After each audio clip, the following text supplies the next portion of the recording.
Sir, एक छोटे बच्चे रोहन के बोन मैरो ट्रांसप्लांट के लिए चंदा इकट्ठा कर रहा है हमारा एनजीओ। हाँ सर, 100, 500, 1000 जितना आप देना चाहें। प्लीज़ सर, एक छोटे बच्चे की ज़िंदगी का सवाल है सर। आप डोनेशन करेंगे तो उसकी जान बच जाएगी। हेलो शरद शुक्ला सर ने आपको अंदर बुलाया।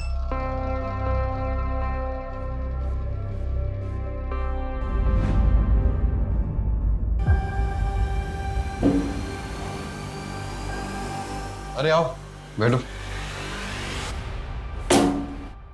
शरद, 15 लाख इकट्ठा नहीं हुए, 3.5 लाख हो पाए हैं। मैंने अपनी पूरी कोशिश की। लोग डोनेशन के मामले में कतराते हैं। सॉरी मैथिली, मुझे लगता है तुम लोगों को किसी और से मदद लेनी चाहिए। कैसे? ठीक है कटारिया साहब, जितना हुआ है उतना ही दे दीजिए, बाकी हम कहीं और से ट्राई करते हैं। शरद, मैं वो पैसे तुम्हें कैसे दे सकता हूँ? तो किसी दूसरे बच्चे की जान बचाने के काम आएंगे ना। किसी और बच्चे के मतलब? वो पैसा रोहन के लिए जमा हुआ है, आपको वो पैसा मुझे देना ही होगा। मेरी बात मैं समझ सकता हूँ तुम्हारी बेबसी को। ऐसी स्थिति में इंसान गुस्सा हो जाता है। मैं चाहूँ ना तो बाकी के सारे पैसे मैं गिफ्ट में दे सकता हूँ। उसके लिए मुझे तुमसे भी एक गिफ्ट चाहिए। इसको भेज दो ना मेरे पास 1 महीने के लिए। अरे अच्छा, 1 हफ्ते के लिए भेज देना। Calm down, calm down.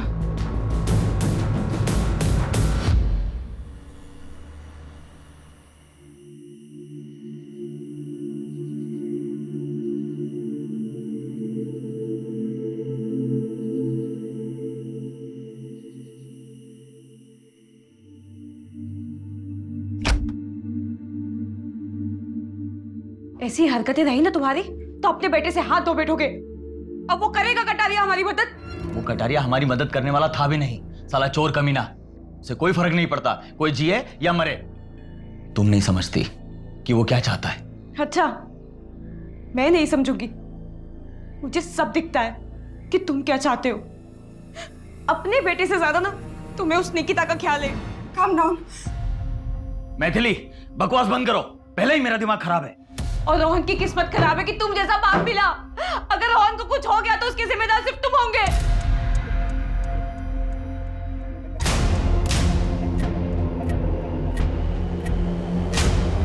अरे अरे अरे अरे अरे, कहाँ जा रहे हैं शरद बाबू? पैसे कब लौटाएगा? कितने साले तुम सबके सब सिर्फ बोटियां नोचना आता है। क्या बोला बे? हाँ? एक तो अपने बेटे के इलाज के लिए हमसे कर्जा लिया और ऊपर से हमें आके दिखा रहा है। लौटा दूंगा तुम्हारे पैसे, निकल अभी यहां से।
रुक रुक रुक रुक।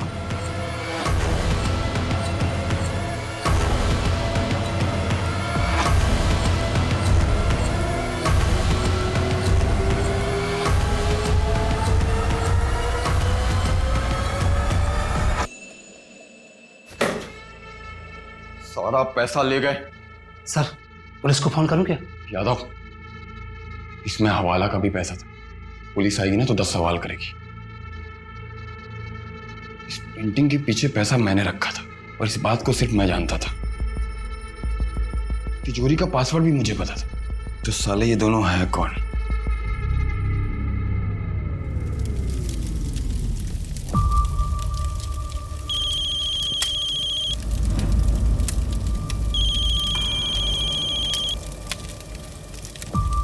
हाँ बोल। अभी आ जाऊं? आ जा। ठीक है, आधे घंटे में गेहूं खेड़ा के पास मिलते हैं। अरे वाह, मेरा शेर पढ़ाई कर रहा है। दवाई खाई बेटा? पापा आप कहीं जा रहे हैं क्या? हाँ बेटा, एक जरूरी काम से जा रहा हूँ। पापा मैं कब ठीक होऊंगा? बहुत जल्दी बेटा। और ये सब जो कर रहा हूँ ये तुम्हारे लिए ही कर रहा हूँ। बस मैं यूं गया और यूं आया, फिर मैं और मेरा शेर साथ में मस्ती करेंगे। बाय। बाय।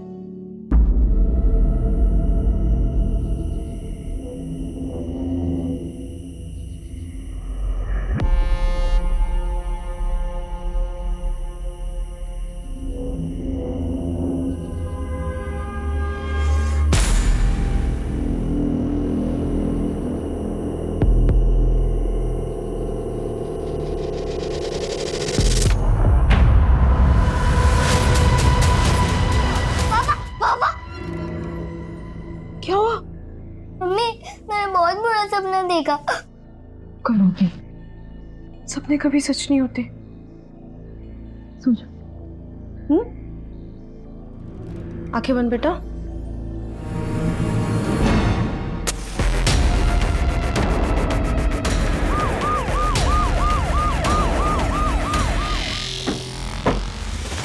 आइए सर, आइए।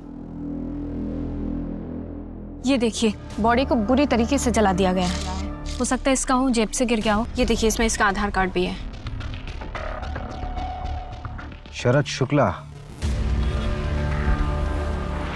ये तो शरद का ही पर्स है। क्या हुआ इसके साथ? क्या हुआ?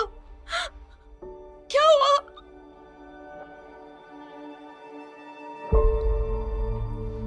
आओ बेटा, क्या नाम आपका? रोहन। बहुत प्यारा नाम है। किस क्लास में पढ़ते हो आप? तीसरी। सब खत्म हो गया। अब क्या होगा हमारा? रोहन का इलाज कैसे होगा? आपने शरद को आखिरी बार कब देखा था? कल सुबह जब ऑफिस के लिए गए थे, उसके बाद नहीं देखा। सर, किसने किया शरद के साथ ऐसा? पता चला कुछ? आप कौन है? जी मैं अशोक शुक्ला। शरद मेरा छोटा भाई है। I mean था।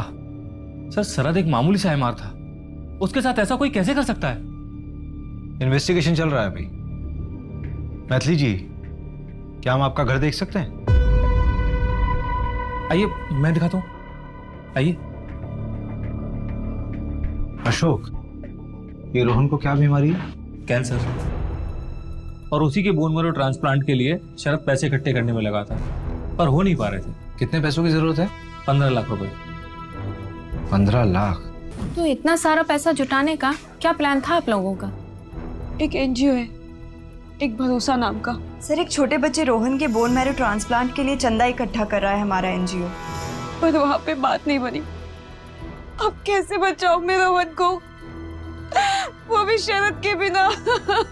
कल रात जब पापा बाहर गए थे, उन्होंने बोला था वो जल्दी वापस आएंगे। बस मैं यूं गया और यूं आया, फिर मैं और मेरा शेर साथ में मस्ती करेंगे। वो अभी तक नहीं आए। अंकल, आप मेरे पापा को ढूंढ लोगे ना?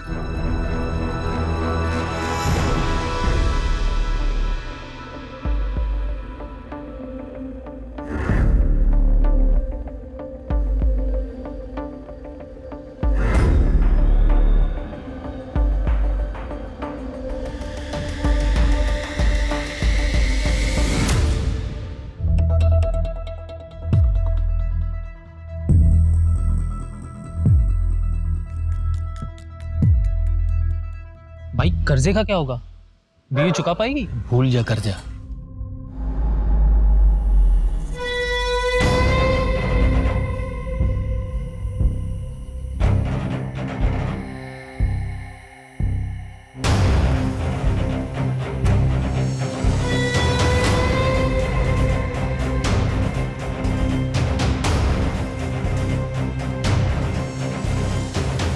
क्या हुआ?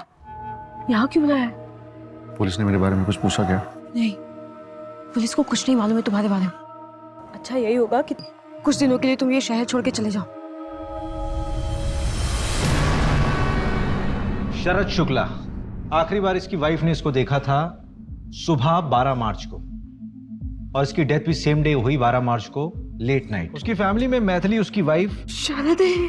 और रोहन बेटा जिसको मेडिकल इशू है, और अशोक इसका बड़ा भाई। शरद मेरा छोटा भाई है। इसका बड़ा भाई क्या करता है? सर ये कोई ना कोई नया बिजनेस करता रहता है, लेकिन चलता नहीं है। अभी भी ट्राई कर रहा है। और सर सुना है कि अपने बिजनेस के लिए कोई हवन वगैरह भी करता है। वैसे भी उसको देखकर लगा नहीं कि भाई के मरने का कोई दुख भी है उसको। एक तो ये मर्डर केस, ऊपर से एक चोरी का केस और आ गया। ऑलरेडी 3 चोरियां हो चुकी हैं और आज ये चौथी चोरी है। यार रवि, क्रिमिनल पुलिस वालों का वर्कलोड देखकर क्राइम नहीं करते। अरे ये ना गलत लिखा हुआ है। क्या गलत लिखा हुआ? शरद 12 मार्च की सुबह नहीं, रात को आखिरी बार देखा गया था। किसने देखा था रात को? अरे जब वो रात को घर से बाहर निकला था तो अपने बेटे को बोलकर निकला था कि वो जल्दी वापस आ जाएगा। कल रात जब पापा बाहर गए थे, उन्होंने बोला था वो जल्दी वापस आएंगे। तो मैथिली ने भी उसे देखा ही होगा।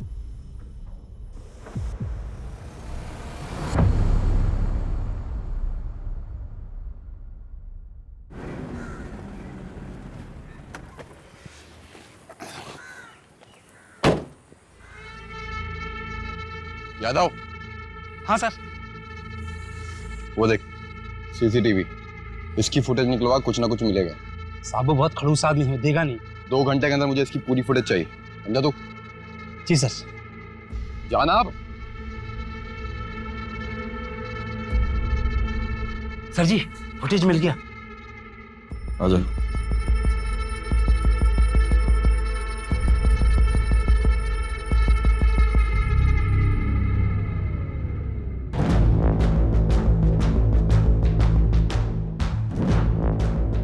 अरे वाह सर, आप तो व्योमकेश बख्शी निकले।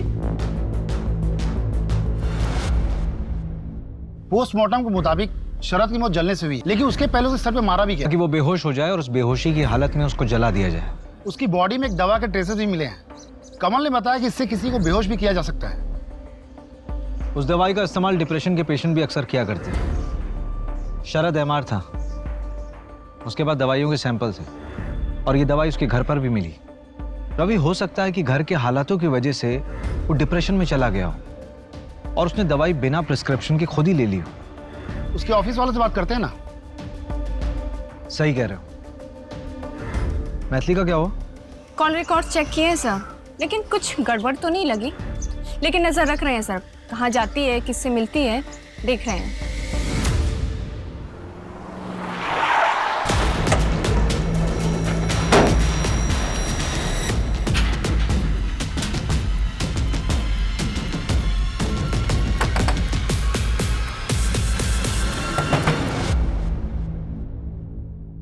नमस्ते भाभी जी। छोड़ो मुझे, छोड़ो, सीधी खड़ी रह। छोड़ो मुझे।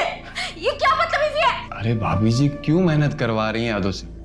बता दीजिए पैसे कहाँ हैं? कौन से पैसों की बात कर रहे हो? मुझे नहीं पता, मैंने कहा ना। आपको पता था कि शरद सैंपल्स में से अपने लिए दवाइयां ले रहा था? काम तो उससे होता ही नहीं था। कोई भी डॉक्टर उससे मिलने के लिए टाइम देता ही नहीं था, और वैसे भी सारी दवाइयों के सैंपल्स उसी के पास पड़े रहते थे। लेता होगा, मुझे क्या पता उस बारे में।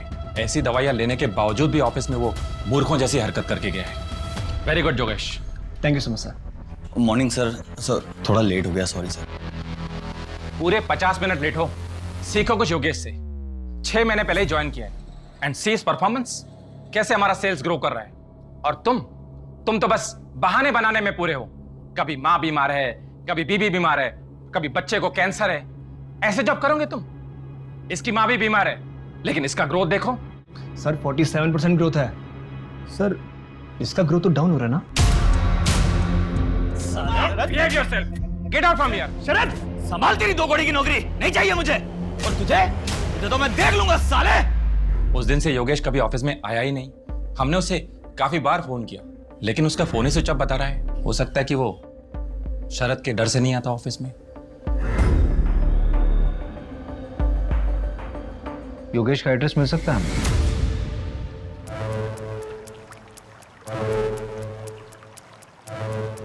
ये ले समोसे। यहाँ पे कब तक रुकना है? आजकल क्या है ना, पुलिस बहुत जल्दी क्राइम साइट पे पहुंच रही है। तो क्या है, एरिया बदल डालते हैं।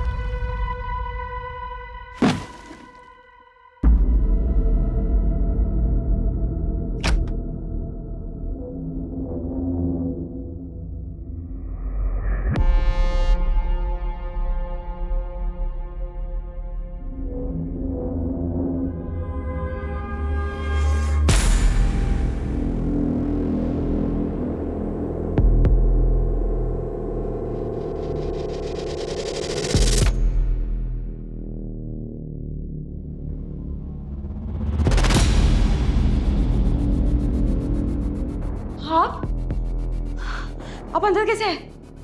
पैसे कहाँ हैं मैथिली? पैसों के बारे में आपको कैसे पता? आप जाइए यहाँ से और वापस मत आइएगा। अकेली औरत हो और परिवार में भी मैं ही अकेला मर्द बचा हूं। हर चीज में मैं ही काम आऊंगा।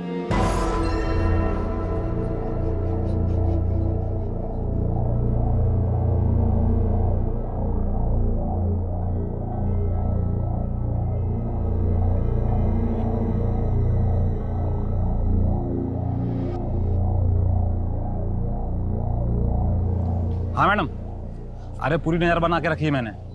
अब एक वो लेडीज वाली क्लिनिक में गई थी। लेडीज वाली क्लिनिक? गायनेक है क्या? हाँ मैडम। ऐसा कर, नाम और एड्रेस भेज। Okay ma'am. योगेश उसी दिन से गायब है। इसका ग्रोथ तो डाउन हो रहा है ना। जिस दिन शरद का मर्डर हुआ उसके घर पे ताला लगा हुआ है और उसका फोन ही बंद है, और उसकी लास्ट लोकेशन भी उसका घर ही है। नहीं रवि, ये कोई कोइंसिडेंस नहीं हो सकता। उसकी फैमिली और फ्रेंड से पता किया? सबसे पूछताछ की, किसी को कुछ भी नहीं पता। यार उस दिन शरद ने योगेश पे हाथ उठाया, हो सकता है कि उसका ईगो हर्ट हुआ होगा और उसने बदले के चक्कर में शरद को मार दिया। ढूंढो उसे। ठीक है।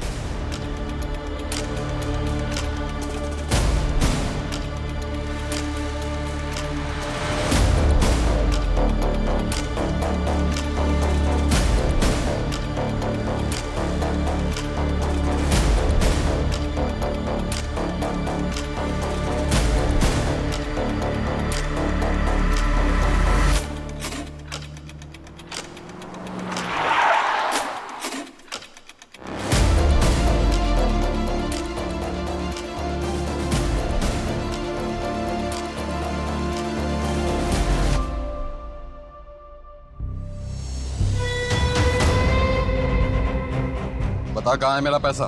पैसा? कौन सा पैसा? भाई साहब मैं सच कह रहा हूं, मैं और शरद वहां से अलग अलग निकल गए थे। आपको इसमें वही दिखेगा, आप देख लीजिए। और मेरा हिस्सा वो बाद में मिल के देने वाला था। देख, झूठ बोलेगा तो बचेगा नहीं, समझा? भाई साहब मैं झूठ नहीं बोल रहा।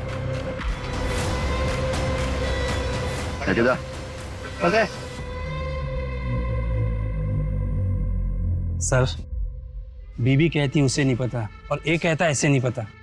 दोनों में से कोई तो झूठ बोल रहा है। नजर रखो इस पे, खुद ब खुद पैसे तक लेके जाएगा।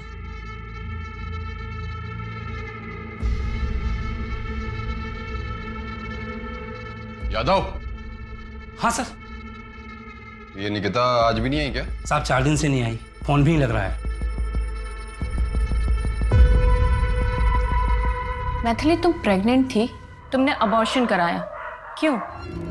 मैम वो अब शरद नहीं रहे ना, तो मैं अकेले दूसरा बच्चा कैसे संभालती? झूठ मत बोलो मैथिली, तुम्हारी रिपोर्ट पढ़ी है मैंने। तुम्हारे साथ जबरदस्ती हुई थी ना, चोट के निशान थे तुम पर।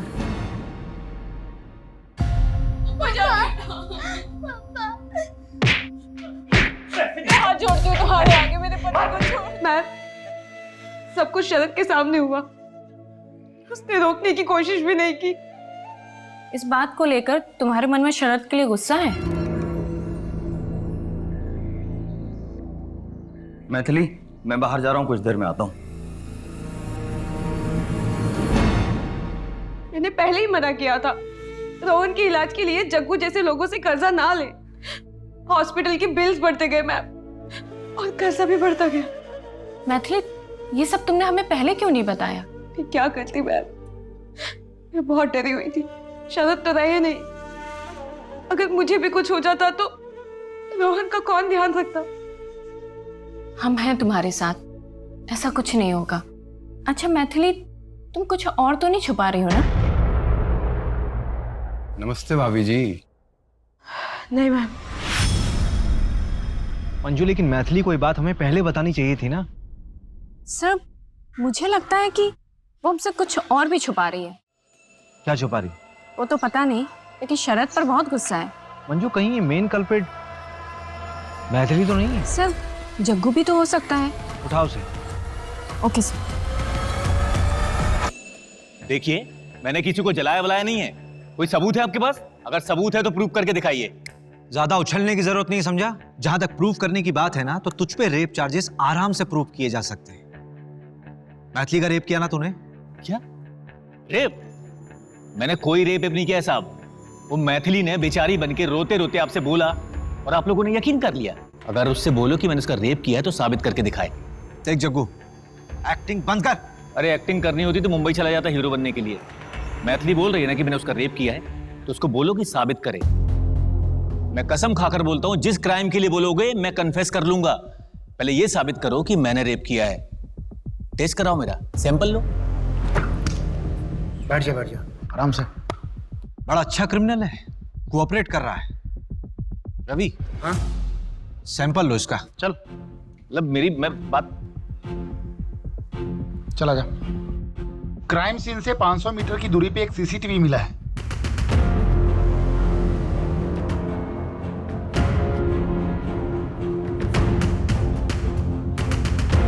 ये अरुण कटारिया है जो एनजीओ चलाता है।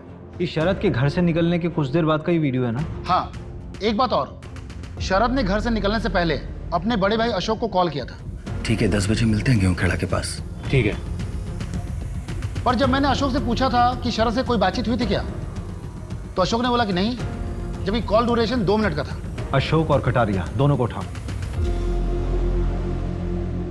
शरद का उस रात कॉल आया था, ये बात छुपाई क्यों? सर छुपाई नहीं, भूल गया था। तेरा भाई मरा था, उसका मर्डर हुआ था। उस मर्डर वाली रात तेरे भाई ने तुझे कॉल किया था और तू भूल गया। तुझे क्या लगता है कि हम कल पैदा हुए हैं? देख, तू मुंह खोलेगा या मैं अपने तरीके से खुलवाऊं? नहीं, मैं बताता हूँ सर। और मर्डर मैंने नहीं किया। उस रात शरद को मेरी हेल्प की जरूरत थी, उसके बाद कहीं से बहुत सारा पैसा आ गया था। भैया मेरे पास ना कुछ पैसे हैं रोहन के इलाज के लिए। आप 1-2 दिन अपने पास रख लीजिए और आप ये बोलकर मैथिली के सामने दे दीजिएगा कि आपने कहीं से इंतजाम किया है रोहन के इलाज के लिए। मैथिली आप पर शक नहीं करेगी। अरे तुम्हारे पास इतने पैसे आए कहाँ से? वो मैं अभी नहीं बता सकता। ठीक है, 10 बजे मिलते हैं गेहूं खेड़ा के पास। ठीक है सर। मैंने उसका वहां पर काफी देर इंतजार किया, पर वो वहां आई नहीं। और ये बात आप लोगों से इसलिए छुपाई कि आप लोग मुझ पर ही शक करते। देख, तूने बात छुपाई इसलिए शक करना तो बनता है। कहीं ऐसा तो नहीं कि शरद ने तुझे पैसे देने का आइडिया ही ड्रॉप कर दिया हो, इस वजह से तूने उसको मार दिया हो और पैसे चुरा लिए हो? तेरा बिजनेस तो वैसे ही ठप था ना, तो पैसों की जरूरत पड़ती, लालच आ गया होगा। नहीं सर, मैंने उसे नहीं मारा। पैसे कहाँ है मैथिली? तूने कुछ किया या नहीं किया ये तो हम पता कर लेंगे, लेकिन अगर कुछ किया होगा ना तो बचेगा नहीं। तो जिस वक्त तेरा फोन आया था उस वक्त का लोकेशन रतिबड़ की जंगल के आसपास था। क्या कर रहा था वहां?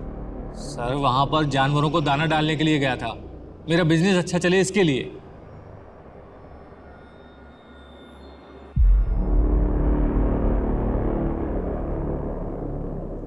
ये शरद के पास इतना पैसा आया कहां से होगा? यार रवि, मुझे लगता है उसने कोई ना कोई कांड तो किया होगा और शायद इसी वजह से उसका मर्डर भी हो। कटारिया कहाँ है? अरे बड़ा एटीट्यूड दिखा रहा है, कह रहा है कोई ढंग का सबूत है तभी थाने बुलाओ, वरना ऑफिस आके बात करो। अच्छा चलो फिर।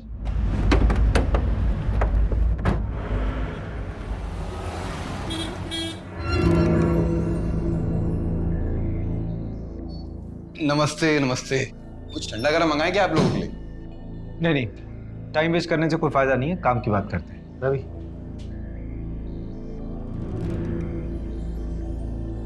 अच्छा दिख रहा हूं ना मैं? हाँ सर, एकदम हीरो। हीरो नहीं, विलेन। ये लीजिए सर। हाँ तो आप क्या पूछ रहे थे? शरद को क्यों मारा? मेरे ऑफिस से पैसे चुराए थे उसने और मारा नहीं, पीटा था।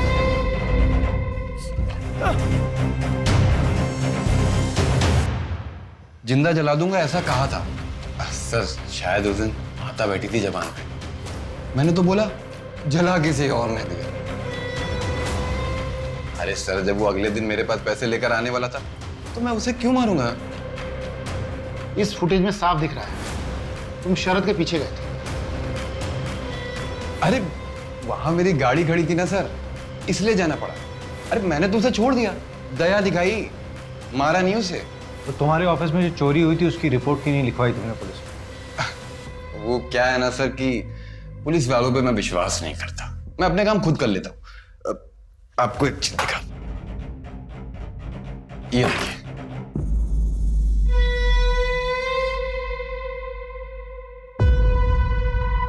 ये जो फोन में आपने फुटेज दिखाई ना मुझे, इसको इकट्ठा करने के लिए आपको 1 हफ्ता लग गया, लेकिन मैंने तो 1 दिन में इकट्ठा कर ली। अब बताइए, आपकी इन्वेस्टिगेशन में दम है या मेरी? वो दूसरा चोर कौन है? इन्वेस्टिगेशन चल रही है, पता चल जाएगा।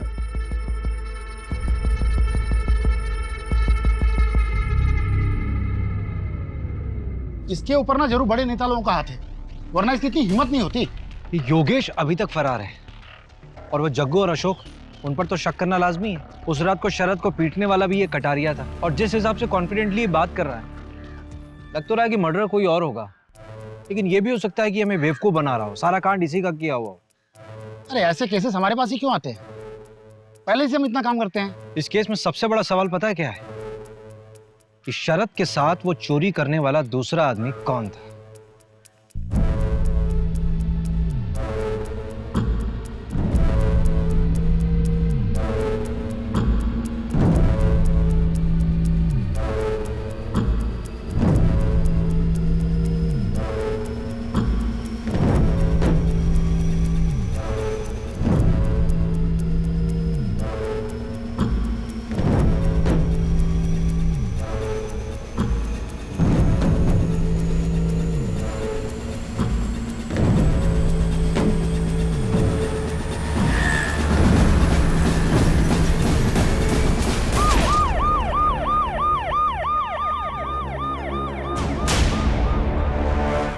एक्सीडेंट लग रहा है, ड्रिंक एंड ड्राइव होगा। कमल को बोल 12 घंटे के अंदर मुझे इनिशियल रिपोर्ट चाहिए, बाकी डिटेल्स बाद में सबमिट कर देना। हाँ ठीक है। अशोक की ऑटोप्सी रिपोर्ट। कमल ने कमाल कर दिया, 12 घंटे बोला था, 10 घंटे में रिपोर्ट दे दी।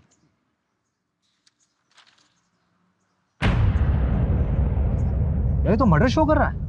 इस रिपोर्ट के मुताबिक एक्सीडेंट के बाद किसी भारी ऑब्जेक्ट से उसका सर कुचला गया था। इसका मतलब ये एक्सीडेंट वाली स्टोरी हमें भटकाने के लिए दिखाई गई। कहीं ये कटारिया के पैसे इसके पास तो नहीं थे?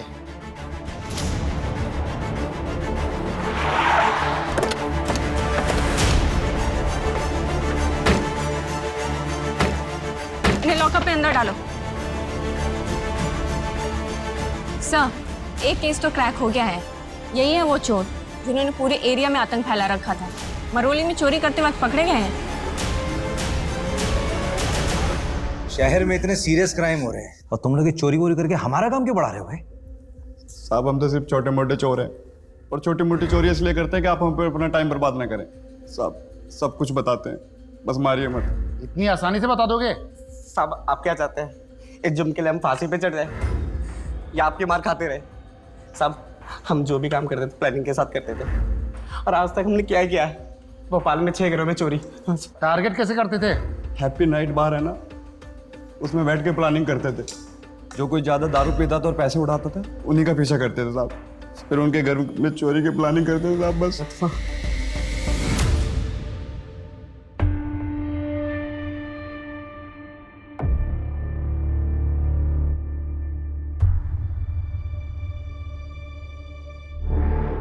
सर। हाँ बोलो। सर, मुझे पुलिस प्रोटेक्शन चाहिए। Police protection? जी सर। क्यों, कौन हो तुम? एक सेकंड, तुम वही हो ना शरद के साथ जो चोरी कर रहे थे कटारिया के वहां? हाँ सर। तुम्हें पुलिस प्रोटेक्शन चाहिए? चल चल चल, जेल में डालेंगे तुमको। वहां ना A1 पुलिस प्रोटेक्शन मिलेगी तुमको। चले चल। सर मैं मानता हूं कि मैंने चोरी की है, पर अब पैसे मेरे पास नहीं है सर, और शरद की मौत के बाद मेरी जान को भी खतरा है सर। पैसे किसके पास है? मुझे नहीं पता सर किसके पास है, हो सकता है शरद की गर्लफ्रेंड के पास हो। शरद की गर्लफ्रेंड? जी सर, निकिता।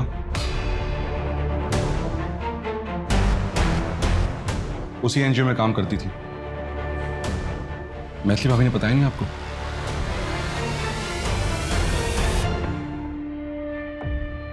मम्मी हम कहाँ जा रहे हैं?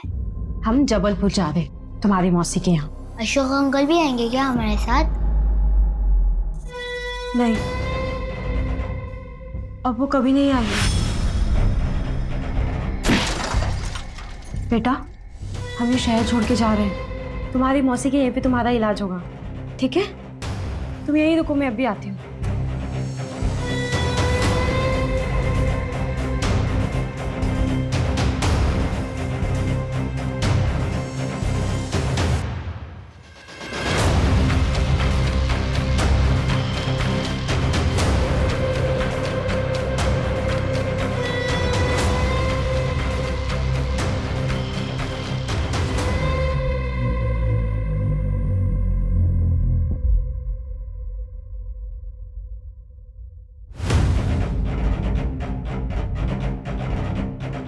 ये बैग वैग लेके कहाँ जा रही हो अचानक?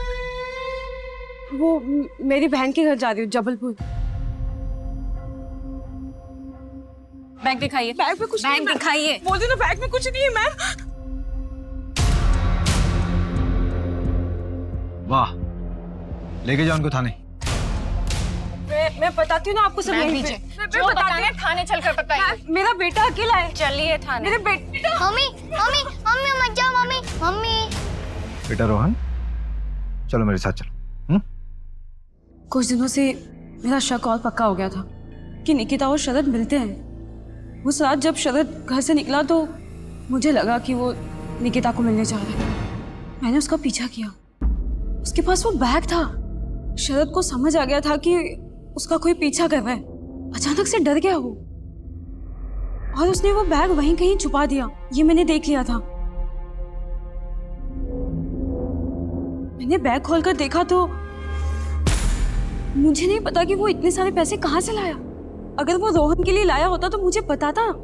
मुझे लगा कि अब वो हमें छोड़कर निकिता के साथ अपनी नई जिंदगी की शुरुआत करेगा। मैं वो बैग लेके वहां से निकल गई और घर पे आके कहीं छुपा दिया। मेरा तो ये प्लान था कि मैं शरद को बिना बताए ये सारा पैसा हॉस्पिटल में जमा कर दूं। लेकिन अगले दिन आपने शरद की मौत की खबर सुना दी। तो पैसे इतने दिन छुपा कर क्यों रखे थे? हॉस्पिटल में जमा क्यों नहीं कराया? शरद की मौत के बाद मुझे मुकेश से ये बात पता चली कि उसने ये पैसे सारे कहाँ से चुराए थे, और ऊपर से वो कटारिया रोज घर पे आके धमकी देता था। मुझे मेरे पैसे किसी भी हालत में चाहिए। अगर मैं ऐसी सिचुएशन में ये पैसे हॉस्पिटल में जमा करती तो सबको पता चल जाता। मैंने बस सही वक्त का इंतजार किया, और फिर अशोक भाई साहब के मर्डर के बाद मैंने सोचा कि अब यहाँ पे रहना ठीक नहीं है, इसलिए मैं ये शहर छोड़ के जबलपुर जा रही थी। क्या बात! जिस दिन शरद पैसे देने के लिए निकला उस दिन तुमने उसे फॉलो किया। उसी दिन वो निकिता के साथ भागने वाला था। उसी दिन कटारिया ने उसको पीटा और उसी दिन उसका मर्डर हो गया। What a coincidence! इस क्राइम सीन लिखने वाले को तो अवार्ड मिलना चाहिए। सर 2 दिन लॉकअप में रहेगी ना तो खुद ब खुद सच बोलेगी। नहीं नहीं, रहने दो मंजू, वो रोहन अकेला रह जाएगा। एक काम करो, उस पर सिर्फ नजर रखो। इस शहर छोड़कर फिर बाहर नहीं जानी चाहिए। योगेश के बारे में अपडेट मिला है। एक छोटे से होटल में योगेश के आईडी पर चेक इन हुआ है। बस 2 ही दिन रुका था, कल ही चेकआउट किया। रूम नंबर कौन सा था? 201। उसके बाद किसी ने चेक इन किया उस रूम में? नहीं सर।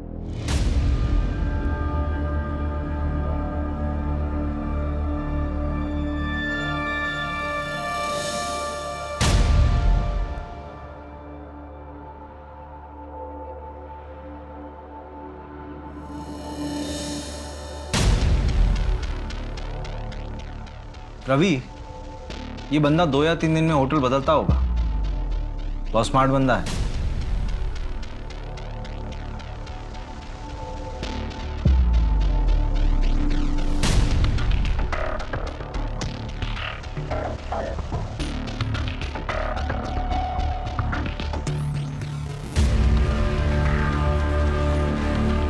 हाँ कमल, यार एक फेवर चाहिए। रवि, हाँ इस तरह के सारे होटल्स को चेक करो। हो सकता है किसी ऐसी होटल में रुका हो। और शहर के जितने भी एग्जिट पॉइंट है, चाहे वो बस स्टॉप हो, टोल नाका हो, स्टेशन हो या फिर एयरपोर्ट हो, मुझे सबके सीसीटीवी फुटेज चाहिए। यार ये बंदा अगर शहर के बाहर निकल गया होगा फिर तो उसको ट्रैक करना होगा। ठीक है। हाँ मंजू बोलो। सर, कटारिया की डिटेल्स निकालें तो पता चला कि इनकम टैक्स डिपार्टमेंट की इन्वेस्टिगेशन चल रही है उसके ऊपर। कटारिया के फ्रॉड्स, बड़े लोगों की मनी लॉन्ड्रिंग, सबकी डिटेल्स है इसमें। उठाओ साले को, बहुत हेकड़ी दिखा रहा था ना, निकालते हैं इसकी हेकड़ी।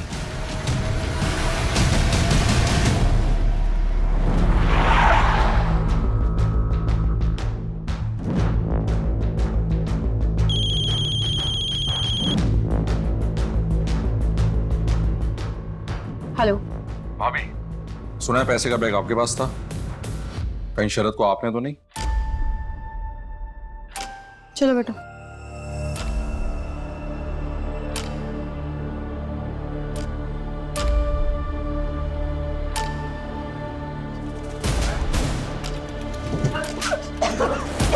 निकिता, ठीक हो तुम?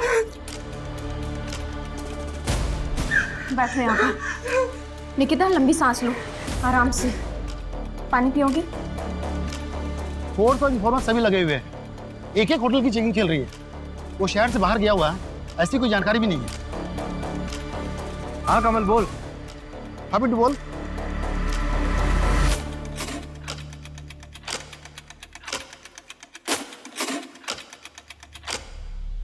योगेश का पता चल गया है, एक लॉज में ठहरा है।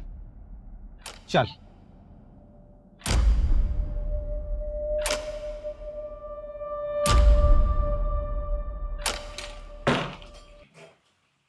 शरद शुक्ला, तेरा गेम ओवर। जिस लास्ट होटल में तू रुका था ना, वहां पे हमें ओजा सेन का पता दिखा। वहीं मुझे शक हो गया कि कोई और नहीं तू ही है। चल, तेरा अवार्ड लेने का टाइम आ गया है। इस कहानी का राइटर भी तो तू ही है ना? देखा, चल इसको। चल। सर सर सर सर देख, ये पार्टी मुझे बड़ी लग रही है, इसी को पकड़ते हैं। तूने इसके हाथ की घड़ी देखी? महंगी लग रही है यार। यार वो घड़ी मुझे चाहिए, मेरे साले ने मुझसे गिफ्ट मांगी है। तो फिर इसी को टारगेट करते हैं। पर वो क्रिमिनल है, बड़े लोगों के लिए मनी लॉन्ड्रिंग का काम करता है एनजीओ के जरिए। मैं कुछ करना चाहता हूँ और इसमें मुझे तुम्हारी जरूरत है। चोरी करते हैं, कटारिया के ऑफिस में पैसा है। कमाल का कोइंसिडेंस है। जहां ये चिंदी चोर रंजन और मट्टू बैठकर प्लान करते थे, वहीं पर एक क्राइम भी प्लान हुआ। तुमने मैथिली से सब कुछ छुपा के रखा हुआ था। उस रात जब तुम बैग लेके घर से बाहर निकल रहे थे तो मैथिली ने तुम्हें देख लिया था, और इतने दिनों से वो बैग उसी के पास था। मैं मैथिली को सब कुछ बताने ही वाला था। और निकिता का क्या? उसको भी कुछ नहीं पता था। चलो एक काम करो राइटर साहब, अपनी कहानी अपनी जबानी बताओ। बैग छुपाने के बाद मैं कटारिया की पकड़ में आ गया था। पहले मैंने सोचा था कि अशोक भाई साहब के जरिए पैसा घर में आ जाएगा और मैथिली को शक भी नहीं होगा, लेकिन कटारिया को पता चल जाने के बाद मुझे अपना पूरा प्लान चेंज करना पड़ा और कटारिया मेरा पीछा नहीं छोड़ता, इसलिए मुझे अपनी मौत का नाटक रचना पड़ा। और इसलिए तुमने योगेश को मार के जला दिया, अपनी कुछ चीजें उसके पास छोड़ दी ताकि सबको लगे कि मौत तुम्हारी हुई। गलती हमसे भी हुई है, हमें लाश का डीएनए करवा लेना चाहिए था। शरद, तू? भाई अंदर बैठ के बात करते हैं ना। शरद, बहुत बुलाए तूने यार। चल यार, बहुत बुलाए। भाई मैं 1 मिनट में आया वॉशरूम से। अरे कहाँ जा रहा भाई? रुक, बस आ रहा। अरे कहाँ जा रहा है? बैठ ना। अरे यार, उसकी शराब में मैंने ओजा सैन मिला दी थी ताकि उसे होश न रहे, फिर मुझे उसे मारना पड़ा। मेरे पास कोई चारा नहीं था। अपने बेटे को बचाने के लिए मुझे दुनिया के सामने मरना ही होगा। फिर मैं उसे वहां ले गया और आग लगा दी।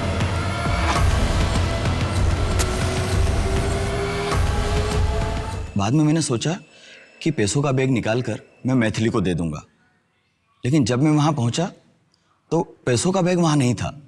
मुझे लगा कोई और उसे चुरा ले गया है। उस रात मैंने अशोक भाई साहब को फोन पर यह बात बताई थी, तो मेरा शक गया कि शायद पैसा उन्होंने चुराया है। और इसीलिए तुमने अपने सगे भाई को भी नहीं छोड़ा, मार दिया उसे। मैंने चोरी की और मुझे लगा कि इससे रोहन की जान बच जाएगी और मैं जेल भी नहीं जाऊंगा, और फिर कभी न कभी हम एक परिवार की तरह फिर से मिलकर रहेंगे किसी और शहर में। मैं तुम्हारी मजबूरी समझ सकता हूँ शरद। एक बच्चे की जान बचाने के लिए, खासकर अपने बच्चे की जान बचाने के लिए इंसान किसी भी हद तक जा सकता है, पर जुर्म तो जुर्म है। योगेश भी किसी का बेटा था और अशोक तो तुम्हारा भाई था, तुम्हारा सगा भाई। इस बैग में 13 लाख रुपए एनजीओ में लोगों ने डोनेट किए थे रोहन के नाम पे। ये सारे पैसे रोहन के ही हैं।